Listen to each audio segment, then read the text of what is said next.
They stated that taking on a student such as myself would have caused unjustifiable hardship for the school.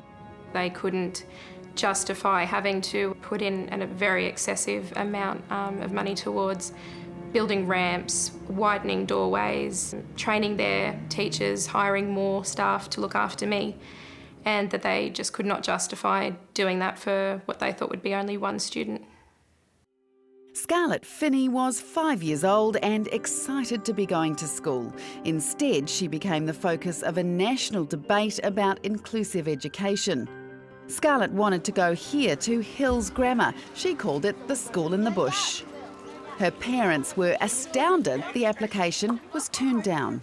And just all of a sudden it just hit me that this is the sort of obstacles, that this is what her life is possibly going to face. The thought of going to school was definitely the most exciting thought that I'd ever had. And then he just said, we just don't feel that we can cater for Scarlett's disability, and we just don't think that we're going to be the right fit for her. And I said, but, you know, she hasn't even gone, the principal hasn't even met her, and, you know, probably I speak too quickly because I think I was just in shock for a moment. They lodged a complaint with the Human Rights Commission and went through conciliation. I was very passionate from the start that I wanted to definitely express that what they had done was not okay with me, and that I wanted to stop them or any other school from being able to prevent any other child from being able to go to the school of theirs and their parents' choice for any reason. Conciliation was unsuccessful, and subsequent to that, the Human Rights Commission, with Graham Innes as hearing commissioner, heard the matter. Commissioner Graham Innes found that the school had unlawfully discriminated. The school hadn't really engaged properly with Scarlett and her family to determine her particular needs, and that they'd made too many stereotypical assumptions about what a person with spina bifida might need going through their school life. Hills Grammar pushed back, refusing to accept the ruling, and appealed to the federal court. Once again, surprisingly, I was shocked. If we happened to lose and the school won, you know, we'd be up for costs and things like that, legal costs. So it was pretty scary. And if there was going to be any financial amount of money awarded to them, we would have to pay that. Because it seemed like quite a gamble. A massive gamble. And at the centre of it all was a 5-year-old girl. The risk of losing, you know, that would have obviously had a big impact on her as well as the family, and as a vulnerable child that would have been quite difficult, I think, to take on that risk. Private details of Scarlett's condition were exposed both in the court and in the media. You know, we're putting our daughter into a situation where her whole medical condition is just going to be dissected. Scarlett showed herself to be stronger than anyone could have imagined. Hills Grammar should admit their mistakes and that they were in the wrong. And it's interesting how this Hills Grammar School motto is strive for excellence.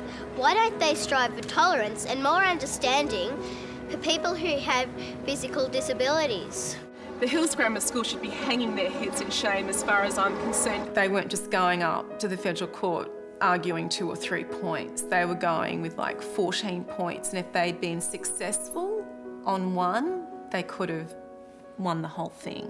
So we needed the federal court judge to come back and basically uphold Commissioner Innes's decision on all of those points. And he did. The federal court judge ruled that Commissioner Innes got it right. This week in the federal court, she trounced the school, which refused to accept her as a student because she has spina bifida. Scarlett, what would you like to say? It makes me very happy that Commissioner Innes's decision still stands and has not been overturned. It's really important to me that everyone gets to be fully integrated, because honestly that is how you do learn. You learn from your peers as much as you do from your educators. Scarlett's made a lasting difference. Hills Grammar now leads the way, embracing children with disabilities like Julie Carlton, who has spina bifida. My school is really good at making me feel included, and the teachers are amazing. They don't treat me any different. If I do need that extra help, they do give it to me. I love it when that happens. The education system in Australia is by no means perfect, and there is still much discrimination experienced by people with disability in education. But I guess what Scarlett's case did was say to schools, you can't say no to a person on the basis of their disability. And so it was the starting point for the education standards that have been developed under the Disability Discrimination Act, which set out some of the principles on which people with a disability should be able to participate in the education system. I'd do it 100 times again if it meant that it only helped one student.